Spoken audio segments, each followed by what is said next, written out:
Pessoal, saudações rubro-negras, começando mais um podcast Confraria Flamengo. Falar hoje da nossa eliminação para o Peñarol nas quartas de finais da Libertadores, né? Eu acho que muitos de vocês devem ter passado pelo mesmo sentimento assim que eu estava, né? O coração rubro-negro sempre confiante, com fé, com esperança de que o time conseguiria classificação lá no Uruguai. Mas a cabeça, a razão, achava que era praticamente impossível reverter o resultado, visto, né, os últimos jogos do Flamengo do Tite.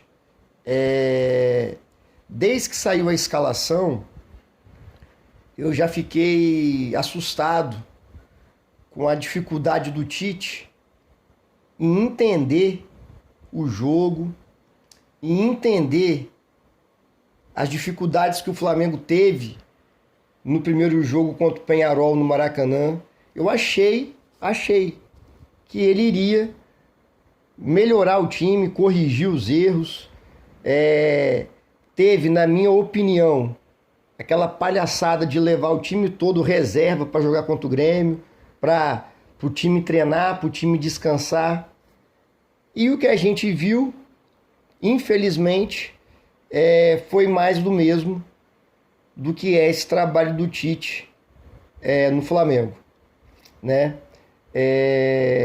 Eu vou tentar, nesse episódio, tentar mostrar como que o Tite e sua comissão técnica tem uma dificuldade muito grande de sair da caixinha que eles vivem. Eles devem ter lido um livro de futebol e só seguem o que está naquele livro ali. É um pragmatismo assustador. É uma mesmice impressionante. É uma dificuldade de perceber o que o jogo pede, como que o adversário vai atuar, como que o Flamengo deve atuar, impressionante. A minha análise começa a partir da escalação. O primeiro jogo contra o Peñarol no Maracanã foi uma porcaria. E ele repete a escalação desse jogo. A única mudança é a entrada do Léo Ortiz no lugar do Pulgar, né? Tanto no Maracanã quanto no Uruguai, contra o Peñarol, e aí que está para mim um grande erro, o Flamengo apresenta os mesmos erros. Um treinador bom seria capaz de entender, analisar o que aconteceu no Maracanã e corrigir esses erros para o jogo lá no Uruguai contra o Peñarol. Mas o Tite entra praticamente com o mesmo time. Para minha surpresa, que eu ainda acredito que, não é possível que ele não percebeu, o Peñarol, obviamente, iria jogar como jogou. Eu, e acho que a maioria de vocês não acreditou que o Peñarol, com a vantagem de 1-0, jogando dentro de casa, iria atacar o Flamengo desesperadamente. O Peñarol fez o mesmo jogo do Maracanã, esperando o Flamengo para sair no contra-ataque. Então o Flamengo entrou com Rossi, Varela, Fabrício Bruno, Léo Pereira, Alexandro, Léo Ortiz, De La Cruz, Arrascaeta, Gerson, Bruno Henrique de centroavante e o Gonçalo Plata, né? Mesmo time. E o que pior do que isso, a mesma forma de jogar. Contra um time que vai jogar mais fechado, muitas vezes o Peñarol fazia linha de 5 e outra de 4 para se defender. O que o Tite poderia fazer? Uma coisa que eu falei lá no mesmo episódio lá do Flamengo e Peñarol, vou repetir. Deveria ter entrado com os laterais que conseguem chegar na linha de fundo, com laterais que tem velocidade, que no caso seria o Ayrton Lucas pela esquerda e o Wesley pela direita, né? Como assim? Como que isso funcionaria? Os laterais seriam mais gente para atacar a defesa do Peñarol, certo? Mas voltando aqui um pouquinho, aí o outro erro que o Flamengo mantém do Tite. Então, o Tite entra com Varela e Alexandro, que são dois laterais que não têm velocidade, não têm drible, né? São laterais de recomposição defensiva boa e um jogo de associação, um jogo de passe. Não tem essa característica de furar a linha de marcação adversária. Então, esse, na minha opinião, é o primeiro erro. Entrar com os mesmos laterais para enfrentar um time que vai se defender. Outro erro, e esse para mim é o mais bizarro de todos. O jogador que mais tocou na bola no Flamengo foi o Léo Pereira. Ele tocou 97 vezes na bola. O Arrascaeta, que deveria ser o nosso homem de criação, tocou na bola 62 vezes. Esses dados estão no site, no aplicativo SofaScore. Que o time do Peñarol e todos os times estão fazendo contra o Flamengo? Eu sempre falo isso na análise de qualquer jogo do Flamengo. Deixa a bola com os dois zagueiros, Fabrício Bruno e Léo Pereira, deixa a bola com eles, o adversário faz uma marcação a meia distância e marca os outros jogadores do Flamengo. Então eram 10 jogadores do Peñarol para marcar 8 do Flamengo. Achei, acredito, reconheço, fui inocente, infantil, achei que o Tite iria corrigir isso, já que a maior deficiência do Flamengo é essa. O tempo excessivo que a bola fica no pé dos dois zagueiros que não tem qualidade técnica para armar um time. Só que, infelizmente, o Flamengo ontem foi mais do mesmo. Foi a mesma porcaria de sempre. Poderia, o Tite, já que ficou treinando contra o Grêmio e tal, o Tite poderia ter sugestão, né? Recua o Léo Ortiz no meio dos dois zagueiros, abre o Fabrício Bruno na direita, abre o Léo Pereira na esquerda, Léo Ortiz centralizado, saída com 3. Se tivesse entrado com o Wesley e com o Ayrton Lucas, espetava os dois laterais na frente, certo? Teria mais gente nesse meio de campo. Saindo com 3, obrigatoriamente, o Peñarol ia ter que mudar a sua marcação. Não ia dar para ficar só cercando os dois zagueiros, porque teria o Léo Ortiz, se não marca o Léo Ortiz ali, consegue achar algum passe. Também achei que o Tite poderia aí trazer um dos meias, no caso de La Cruz, Arrascaeta e o próprio Gerson, para perto dessa saída de bola, para eles flutuarem e trocarem de posições ali, toque rápido entre eles, para tentar desarrumar, né, a marcação do Peñarol, tentar sair em velocidade, o Arrascaeta vir flutuar aqui atrás, para confundir a marcação do Peñarol. O Flamengo é um time muito fácil de ser marcado. Não tem movimentação, não tem troca de posição. Então é um time pragmático, é um time que joga daquele jeitinho ali. Por exemplo, se o Arrascaeta vem buscar essa bola próximo do Léo Ortiz e dos dois zagueiros ali, ele gera uma dúvida na marcação. Se a marcação for individual, quando o Arrascaeta vier receber a bola, o marcador dele vai acompanhar. Consequentemente, vai acontecer o quê? Vai abrir um buraco na segunda linha de marcação do Peñarol. Quem poderia ocupar esse espaço? De La Cruz, Gerson, o próprio Bruno Henrique. Então, se o Flamengo fosse um time bem treinado, poderia fazer isso. A Arrascaeta recua, De La Cruz e Gerson ocupam esse buraco que ficaria. O Flamengo trocaria passes rápidos e essa bola, algum meia do Flamengo poderia receber essa bola com uma certa liberdade. Isso é uma coisa básica do futebol, não é um negócio milaborante. Estou dando um exemplo aqui bem primário, bem, sabe, que é feijão com arroz do futebol. Ou o próprio De La Cruz poderia aparecer para jogar, sempre se movimentando. O Gerson sair da direita, vir buscar essa bola no meio, aí o Arrascaeta cair na do Gerson. Que essas movimentações criam incertezas, cria dúvida no marcador. Certo? Em relação às laterais é o seguinte. Por exemplo, o Wesley, se ele começa jogando, ele não é nenhum gênio, quem me acompanha sabe a minha opinião sobre os laterais do Flamengo. Para mim, o Flamengo não tem lateral direito. Mas enfim, o Wesley tá lá. Adianta o Wesley, cola o Wesley na linha lateral. Traz o Gerson pro meio um pouco, certo? Aí ficaria o Wesley, isso estou falando do meio para frente.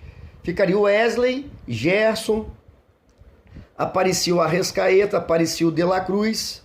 Do outro lado, teria o Plata bem aberto. Quando você alarga seu time, consequentemente, você está querendo o quê? Alargar a defesa adversária. Por exemplo, se o Wesley está bem aberto na direita, a última linha de marcação lá do Peñarol teria que marcar o Wesley, porque se não marca, ele vai receber a bola livre, né? Vai poder carregar para dentro, achar um cruzamento, achar uma tabela, achar um drible. Então, o lateral esquerdo do Peñarol teria que marcar o Wesley. E isso ia gerar uma dúvida. O lateral vai falar, será que eu que vou? Se o lateral for, vai abrir um espaço entre o lateral direito do Peñarol e o zagueiro central do Peñarol. Vai abrir um corredor ali, que aí o Gerson, a Arrascaeta poderiam atacar. Do lado direito, a mesma coisa. Do lado esquerdo, aliás, né? O Wesley do lado direito. Do lado esquerdo, poderia ter botado o Ayrton Lucas bem aberto, certo? O Gonçalo Plata próximo ao Ayrton Lucas, para tentar uma tabela, para tentar um jogo em conjunto. Só que se você deixa o Ayrton Lucas bem aberto, ou o Gonçalo Plata, deixa o Gonçalo Plata bem aberto, próximo à linha lateral, o Ayrton Lucas vindo de trás, a mesma coisa. O lateral esquerdo do Peñarol, direito no caso, ele ia ter que marcar o Gonçalo Plata, certo? Aí ia ficar esse espaço maior entre o lateral e o zagueiro. Geralmente é um volante que afunda para preencher esse espaço.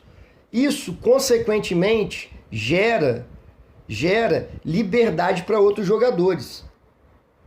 Isso é básico de se fazer. E eu não estou falando isso da minha cabeça, não. Eu estou falando isso que todos os times que têm técnico inteligente e que vão enfrentar um adversário que vai jogar fechado, fazem isso. Quem tiver oportunidade, assiste o jogo do Manchester City. O Manchester City sempre enfrenta, todos os adversários que vão enfrentar o Manchester City ficam fechadinho atrás. O Manchester City lá do Guardiola, ele faz isso, ele alarga o campo. Justamente para alargar a defesa e criar espaço aonde os outros jogadores entram nesse espaço e aí o jogo flui naturalmente. Então eu acreditei em duas coisas, que os laterais seriam Ayrton Lucas e Wesley, justamente para alargar o campo, já que eles têm uma boa chegada no fundo. Além disso, eles teriam mais opção para o Flamengo. O Wesley, jogando junto com o Gerson, rende mais. O Ayrton Lucas tem um drible, tem velocidade, chuta bem, cruza. O Flamengo precisava fazer gol, o Flamengo não precisava se defender, não tomar gol. O objetivo principal do Flamengo era pelo menos fazer um gol para levar para os pênaltis. Mas ele entra com um lateral que não passa do meio de campo praticamente. Saída de bola, não faz o que eu falei. É uma sugestão só que eu dei, uma coisa nova, diferente, para tentar surpreender o Peñarol.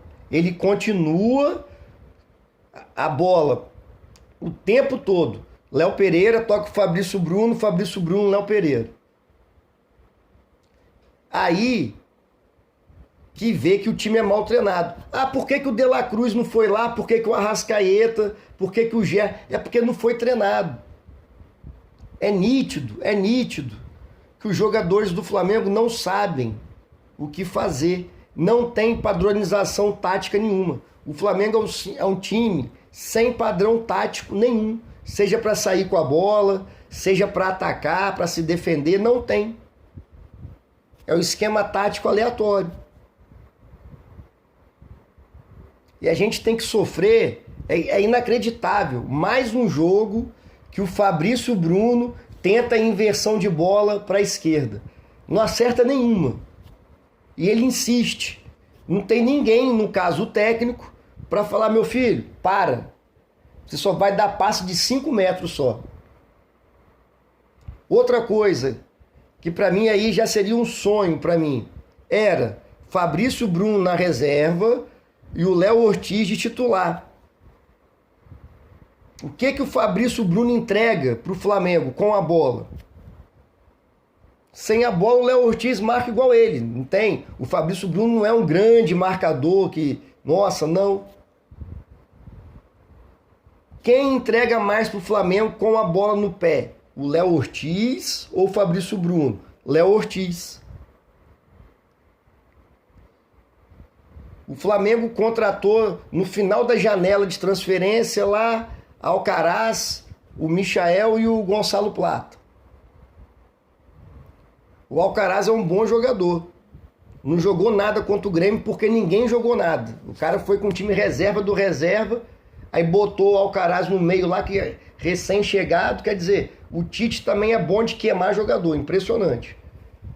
Mas por que não tirou o Fabrício Bruno, recuou o Léo Ortiz e botou o Alcaraz para jogar? Por exemplo, alguma coisa de diferente.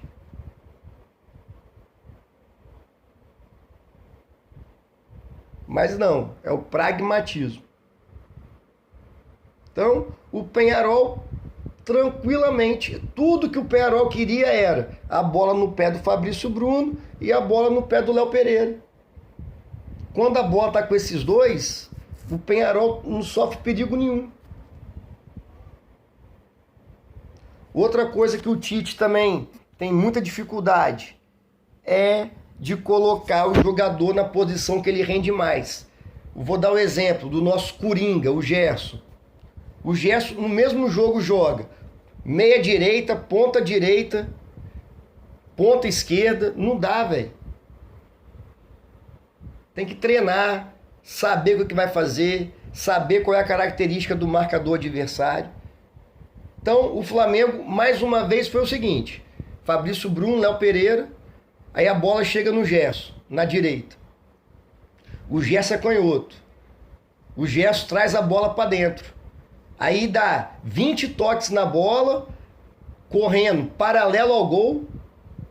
Aí quando chega lá do outro lado, ele dá um toque pro De La Cruz. Aí o De La Cruz pega, ou dá mais um toquinho de lado, ou tenta um passe totalmente sem noção para frente, tentando achar alguém na frente. A bola bate lá na zaga e volta. Como o Peñarol estava mais atrás, a bola batia na defesa do Peñarol, na maioria das vezes voltava para o Flamengo. Aí cai no pé do Arrascaeta, que não jogou nada. O Arrascaeta fez a pior partida da carreira ontem, contra o Peñarol. Aí a bola bate no pé do Arrascaeta. Ele olha, não tem ninguém. Não tem ninguém que faz uma ultrapassagem, ninguém que aproxima. Aí ele vai, tenta uma jogada individual, perde a bola. Então, para mim, Acho que para a maioria de vocês, ou para todo mundo, é evidente que os jogadores do Flamengo pegam a bola e não sabem o que fazer. Estão passando numa fase técnica horrível, Arrascaeta horrível, De La Cruz horrível, Bruno Henrique já está na decadência da carreira, fim de carreira, não vai entregar mais muita coisa. Então, os bons jogos que o Flamengo teve, os poucos bons jogos que o Flamengo teve com o Tite, foi porque os jogadores estavam numa tarde ou numa noite inspirada. O futebol, como qualquer jogo coletivo, tem 3 pressupostos, assim. Primeiro, que o jogador tem que saber, primeiro, qual a posição que eu vou ocupar no campo.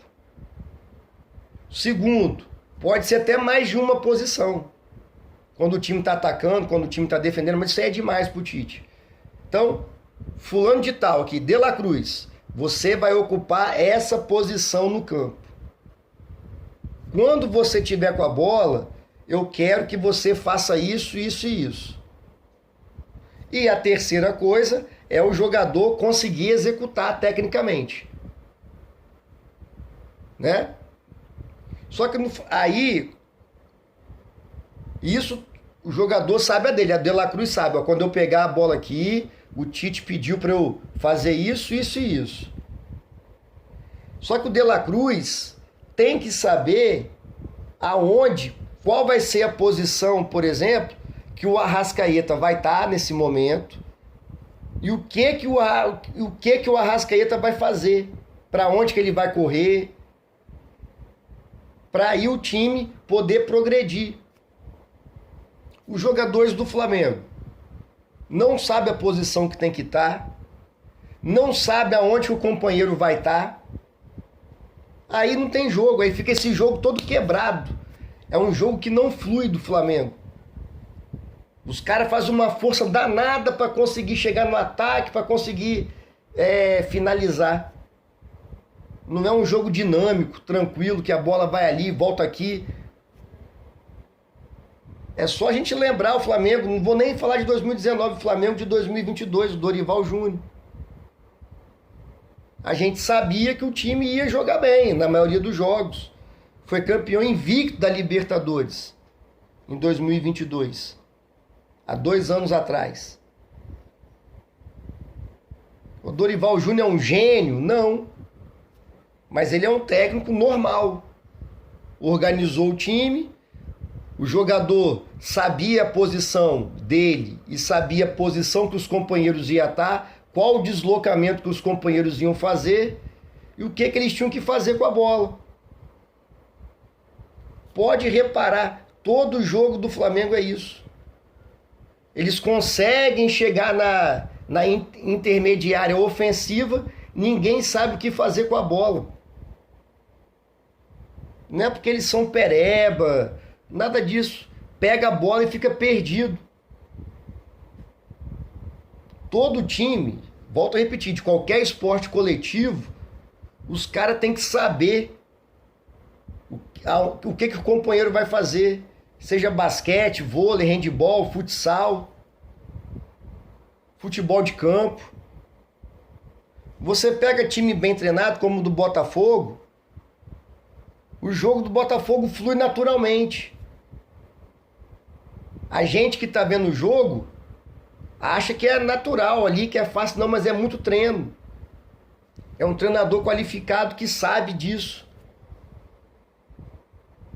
O próprio Peñarol, principalmente no Maracanã, eles pegavam a bola no contra-ataque, já sabia onde que o outro ia correr, tudo treinado, isso é treino.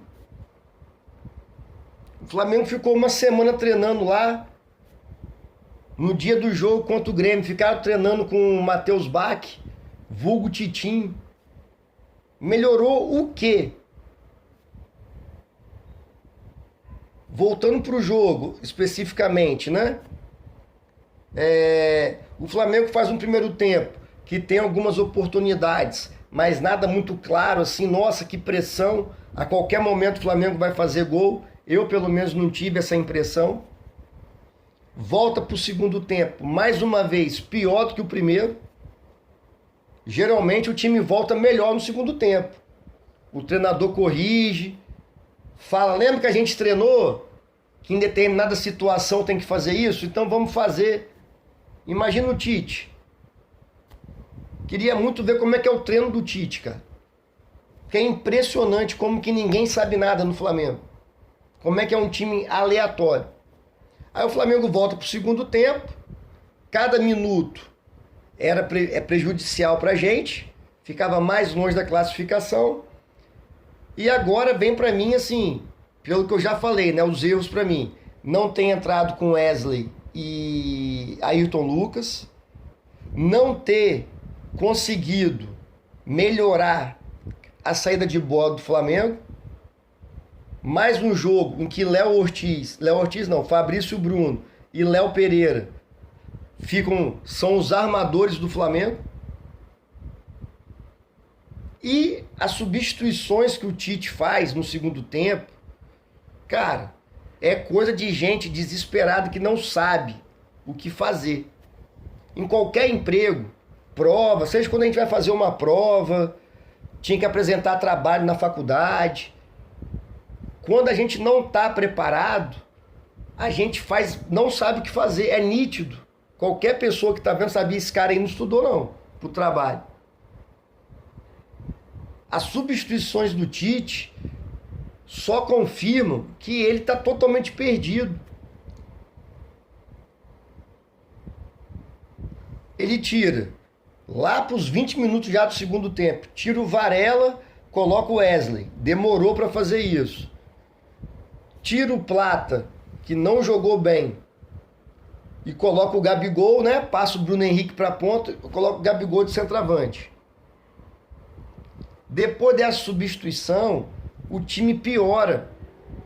E não é por culpa de quem entrou. O Gabigol nem tocou na bola. A chance que teve naquele cruzamento do Matheus Gonçalves, ele fura, a bola bate no goleiro. É porque quando se vai treinar, até as substituições já se sabe o que tem que fazer. Quando o Flamengo era bem treinado, era assim, substituía, os próprios jogadores já sabiam quem ia trocar de posição, quem ia trocar de função. O Tite deveria ir lá no Ninho do Urubu, falou, gente, se a gente não fizer gol, tiver, né, passando o tempo, eu vou botar o Wesley, certo? Para ter mais profundidade. Aí o Gerson, que está jogando pela direita, pode cair mais para o meio, para a gente ter mais gente no meio, alguma coisa. Só que não, é nítido que não teve nada disso. Aí o tempo vai passando, o Flamengo entra em parafuso, entra em pânico dentro de campo. A torcida que estava mais ou menos agitada, porque o Flamengo, ou bem ou mal, conseguia pressionar o Peñarol, não consegue fazer gol. A dificuldade terrível de fazer gol. Só que depois das substituições, reforçando o que eu já disse, não foi porque o Gabigol entrou, nada a ver, é porque o Flamengo não sabe o que fazer. O tempo vai passando, o time vai ficando nervoso, mal treinado e bate o desespero. Aí o Flamengo passa a ser um time de várzea. O Flamengo ontem, na minha modesta opinião, a partir dos 20 minutos do segundo tempo, vira um time de várzea. Passa mais algum tempo, tira o Alexandro, que o Flamengo contratou. É um bom jogador, mas não é nenhum craque não, assim. Mas tá já também entrando na reta final da carreira. Aí coloca o Ayrton Lucas. Quando coloca o Ayrton Lucas, todo mundo pensou que era para explorar o quê? A velocidade do Ayrton Lucas junto com o Bruno Henrique pelo lado esquerdo. E digo mais, poderia ter pegado, o Flamengo tinha que fazer gol. Poderia ter pegado o Bruno Henrique, jogado ele para perto do Gabigol na área e deixar o Ayrton Lucas com o corredor esquerdo para ele. Para ter mais gente na área. Bruno Henrique é bom de bola alta, de cabeceio. Só que para surpresa de todo mundo, o Ayrton Lucas ficou todos sem função. Ele estava na posição, lateral esquerdo, função nenhuma. E quem passou a jogar pela esquerda foi o Léo Pereira. Se você olhar o mapa de calor, eu olhei tudo isso hoje. Se você olhar o mapa de calor do Léo Pereira, aonde está mais vermelho é a meia esquerda junto com a ponta esquerda. Faz sentido o Léo Pereira estar ali? É que eu estou falando. Esporte coletivo é posicionamento e qual função que eu vou executar naquela posição. O Léo Pereira tem capacidade técnica para jogar de meia esquerda ou de ponta esquerda? Não. O que ele estava fazendo ali então? Time mal treinado. É o desespero, velho. O jogador quer ganhar ali. Não sabe o que fazer. Não tem padrão tático nenhum. O cara vai do jeito que dá. Tinha espaço para ele ir, porque acertadamente o Peñarol não marca o Léo Pereira nem o Fabrício Bruno, deixa a bola com o Léo Pereira.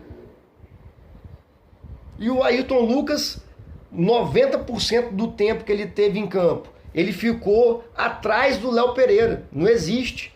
É para ser o contrário. É para o Ayrton Lucas atacar e o Léo Pereira ficar atrás dele fazendo a cobertura se perder a bola. Mas isso é óbvio.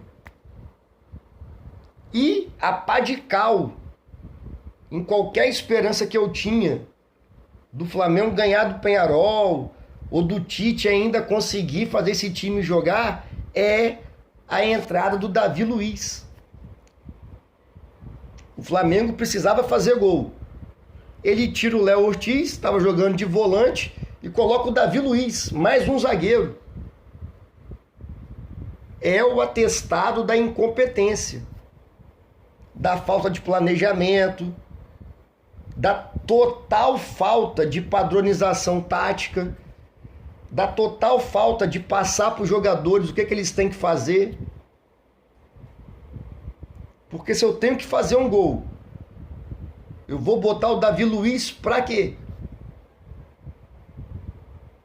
Parecia o Renato Gaúcho, o Cuca, que quando o time está perdendo, coloca um zagueiro para jogar de centroavante, bola alta na área. Mas nem isso conseguiu fazer. Aí ficou o Flamengo totalmente perdido. Foi constrangedor, foi vergonhoso. O Flamengo tentou na empolgação ali, né? O Peñarol não fazia questão nenhuma de sair de trás. Aí entrou o Matheus Gonçalves. Sabe? O Tite tinha no banco Matheus Gonçalves, ofensivo, o Lohan, ofensivo, e o Alcaraz. Eu vou falar rapidamente sobre o Alcaraz. O Alcaraz é a contratação mais cara da história do Flamengo. O Peñarol, esse estádio do Peñarol é novo, bonito, novo. O que o Flamengo pagou no Alcaraz foi metade do valor do estádio do Peñarol. Só para ter ideia. Metade do estádio do valor do Peñarol foi o que o Flamengo pagou no Alcaraz. O Alcaraz chegou agora, na estreia fez um bom jogo contra o Corinthians e contra o Grêmio, pelo amor de Deus, jogaram o cara num time todo reserva desentrosado. Ele também não foi bem. Só que o Tite não colocou o Alcaraz para jogar. Ia ganhar o jogo? Não sei, mas era um cara muito mais qualificado para fazer gol. Para ajudar o Flamengo a fazer gol. Quem tem mais possibilidade de te entregar uma assistência, um gol, uma jogada ofensiva? O Alcaraz ou o Davi Luiz?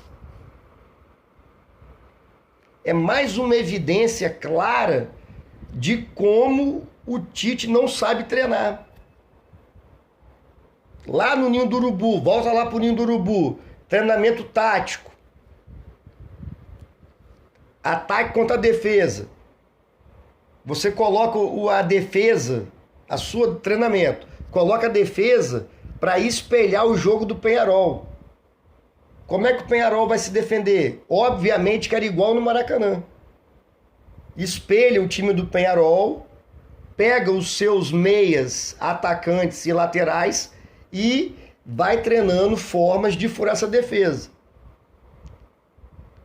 As substituições também são treinadas. Fala, gente, se a gente não conseguir fazer gol, eu vou botar o Alcaraz, entendeu? No lugar do De La Cruz. Ou no lugar de sei lá de quem. Quando o Alcaraz entrar, ele vai pegar a bola mais centralizado e quem estiver jogando de ponta faz o facão para dentro da área, para ele achar o lançamento. Aí treina isso. De La Cruz recebeu a bola, Bruno Henrique fecha de um lado, o outro ponta que estiver jogando, quem quer que seja, fecha do outro. Ou o Alcaraz, quando o Alcaraz entrar, ele vai jogar mais pela direita. Então faz uma aproximação, Gerson e Wesley, vamos treinar aqui, triangulação. As substituições também têm que ser treinadas. Não adianta você trocar por trocar. Falar, entra lá, Alcaraz. Entra lá, Davi Luiz. Eu tô até agora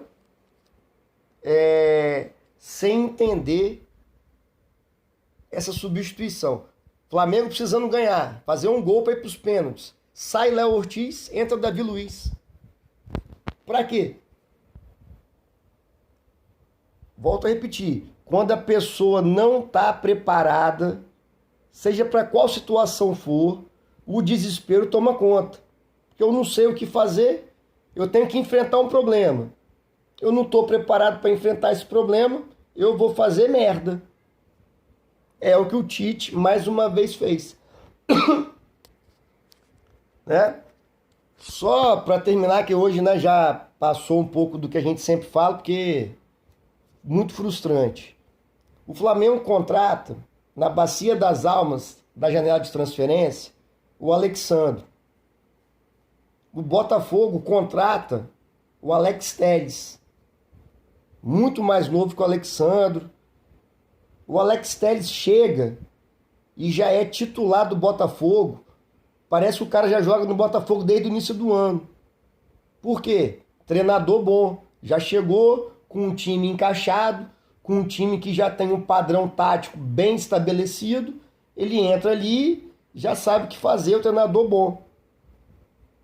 Mas eu quero falar que o Alex Telles chega já em condição de jogo. E novo. O Alexandre, final de carreira, 2 meses sem jogar, aí chega e vem pro Flamengo. Por que o Flamengo não foi atrás do Alex Telles? Que é muito mais novo, entrega mais. Porque o Flamengo não tem departamento de scout. Scout são as pessoas que mapeiam o mercado, sabem onde está o jogador.